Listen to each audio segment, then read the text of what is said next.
ये इम्पॉर्टेंट है, very important question है, इसको ज़रा समझें।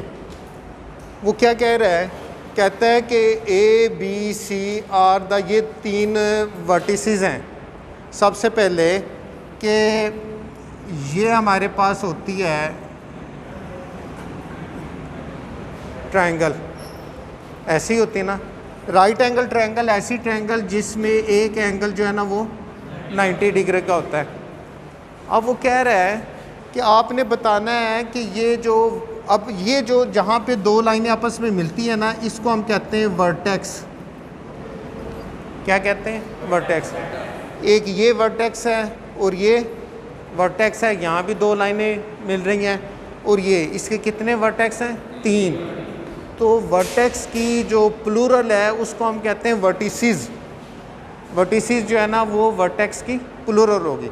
अब वो कह रहा है कि ये जो ए बी सी जो है ना, ये हमने उसको बताना है कि ये राइट एंगल ट्रायंगल के वर्टिसेस हैं, कि राइट एंगल ट्रायंगल है। हमने इसको प्रूव करना है कि ये राइट एंगल ट्रायंगल है। अब देखो, सपोज हम कहते हैं कि ये ए पॉइंट है 2/2, बी पॉइंट है 6/6, सी पॉइंट है 11/1। अब हमने ये प्रूव करना है कि ये जो वर्टेक्स हैं, वर्टिसेस हैं, ये राइट एंगल ट्रायंगल के।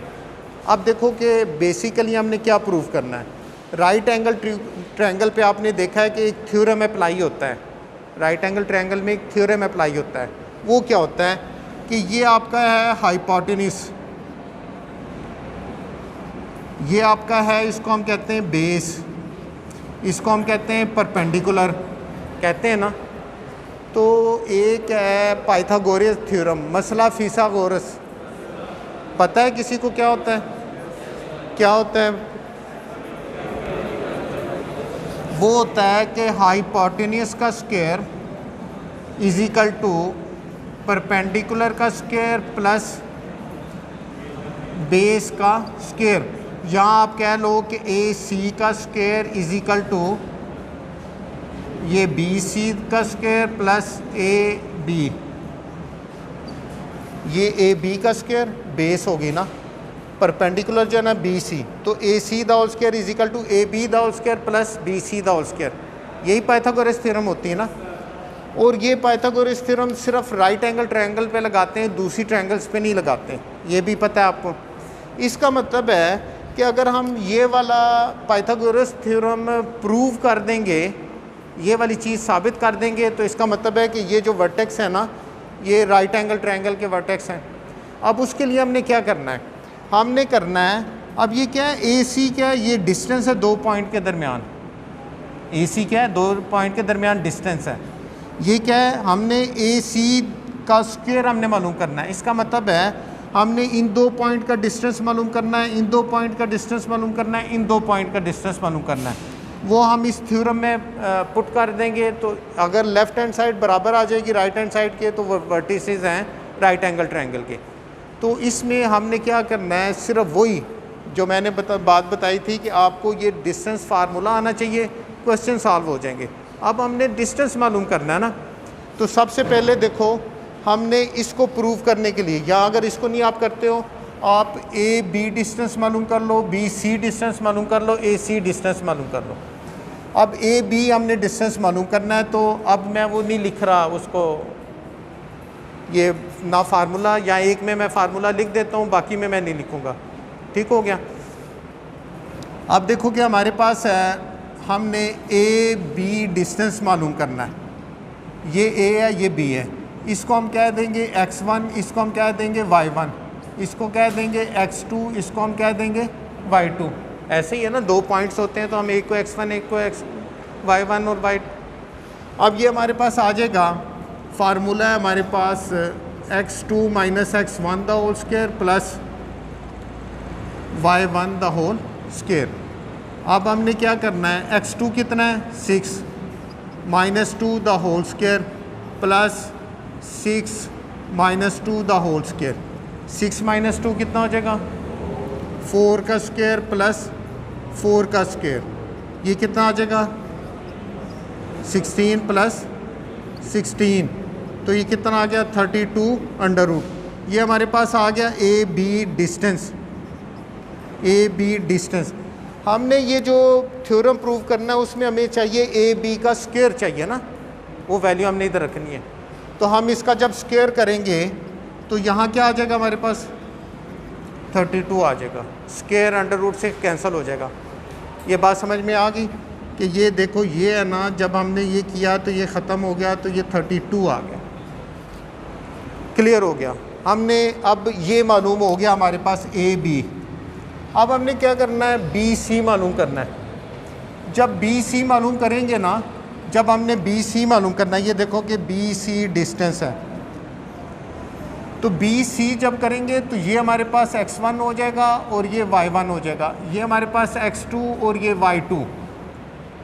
जो डिस्टेंस हमने मालूम करना होता है उसके पॉइंट, पहला वाला x1 y1, दूसरा वाला x2 y2। अब हमारे पास ये x1 ये y1 ये x2 y2। तो हमने क्या करना है, अब बी सी फार्मूला लगाना है, इस पे लगाना है। तो x2 माइनस x1 तो क्या आ जाएगा 11 minus 6 the whole square plus 1 minus 6 the whole square.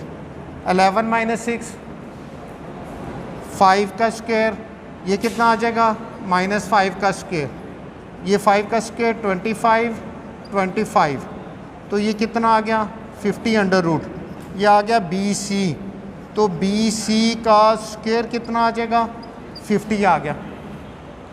Clear हो गया। अब हमने क्या मालूम करना है, अब हमने ए सी मालूम करना है।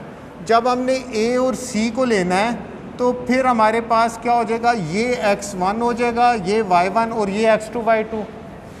हमने अब क्या मालूम करना है, ए सी में ए के कोऑर्डिनेट x1 y1 और इसके x2 y2। समझ में आ रही है। अब ये क्या हो जाएगा 11 minus 2 the whole square plus 1 minus 2 the whole square, y2 minus y1। Clear हो गई ये बात। तो ये हमारे पास 11 में से 2 9 का स्क्वायर प्लस माइनस 1 का स्क्वायर, ये कितना आ जाएगा 81 प्लस 1, ये कितना आ जाएगा 82 अंडर रूट। तो ये ए सी का जब स्क्वायर करेंगे ये आ जाएगा 82। यहाँ तक बात क्लियर होगी। यहाँ तक वही बात जो मैंने आपसे कही थी कि हमने अगर ये डिस्टेंस फार्मूला सीख लिया तो क्वेश्चन आ जाएंगे। हमने डिस्टेंस मालूम कर लिए, अब हमने क्या करना है कि अब हमने ये इसमें पुट करना है। Now A C the whole square is equal to A B the whole square plus B C the whole square. ऐसे ही होता है ना formula Pythagoras theorem. A C the whole square कितना है 82, A B the whole square कितना है 32 और B C the whole square 50। अब ये 82 है, ये 32 प्लस 50 कितना हो जाएगा, लेफ़्ट हैंड साइड आ गई राइट हैंड साइड के। इसका मतलब है कि ये उस थ्योरम को सेटिस्फाई कर रहा है।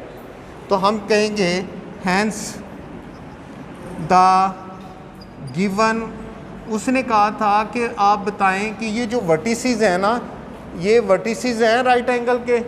तो हम कहेंगे हाँ ये जो वर्टिसेस हैं ना, given vertices are the vertices of right angle triangle, right angle triangle.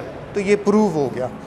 ये क्या हो गया, प्रूव्ड आंसर हो गया।